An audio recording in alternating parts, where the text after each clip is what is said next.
Hi friends, എല്ലാ കൂട്ടുകാർക്കും മൗനരാഗ സീരിയലിലെ പുതിയൊരു റിവ്യൂയിലേക്ക് സ്വാഗതം. അങ്ങനെ മനോഹർ വീണ്ടും ഒരു കല്യാണ ചെക്കൻ്റെ വേഷമൊക്കെ ഇട്ടിട്ട് നിശ്ചയമായിട്ടുള്ള മാരേജിന് റെഡിയാവാണ്. തൻ്റെ അനിയത്തിൻ്റെ മാരേജ് കാണണമെന്നുള്ളൊരു ആഗ്രഹം മേഘ്ന പറയുമ്പോൾ കല്യാണി പറയുന്നുണ്ട്, നമ്മളിങ്ങനെ പോയി കഴിഞ്ഞാൽ അവിടെ എന്തായാലും കല്യാണം കാണാൻ സാധിക്കില്ല. ഒത്തിരി പേരുള്ള കല്യാണമല്ലേ, നമുക്ക് സാരി വെച്ചിട്ട് മുഖം മറച്ചിട്ട് അങ്ങോട്ട് പോകാൻ വിചാരിക്കും. പക്ഷെ അവിടെ എത്തുമ്പോഴേക്കും കല്യാണിക്കും മേഘനയ്ക്കും ഒരു തിരിച്ചടി കിട്ടുവാണ്. അവിടെ അധികം പേര് ആരും തന്നെയില്ല.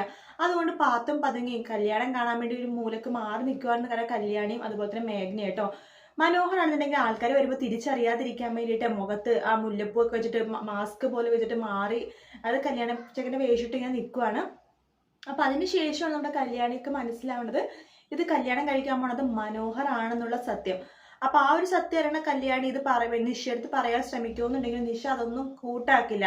പിന്നുള്ളൊരു മാർഗം എന്ന് പറഞ്ഞ സരയു തന്നെ ഡയറക്റ്റ് വന്നാൽ മാത്രമേ ഈ കല്യാണം മുടങ്ങുള്ളൂ. അതെ, അങ്ങനെ സരയു തന്നെ ഡയറക്റ്റ് ഈ കല്യാണത്തിന് പങ്കെടുക്കാൻ പോകുക കേട്ടോ. കാരണം സരയുവിനെയും അമ്മേനെയും അതുപോലെ തന്നെ രാഹുലിനെയൊക്കെ വിളിച്ച കല്യാണമാണല്ലോ. അതുകൊണ്ട് സരയു വിചാരിക്കും ഞാനും കൂടി കല്യാണത്തിൽ പോയി ആ കല്യാണമൊക്കെ ഒന്ന് കാണാം, വെറുതെ ഇരിക്കുകയല്ലേ ഇവിടെ, മനുവേട്ടനും ഇവിടെ ഇല്ല എന്ന് വെച്ചിട്ട് നമ്മുടെ സരയും ഷാരിയും കൂടി ആ കല്യാണത്തിന് അവിടെ പോകുക കേട്ടോ.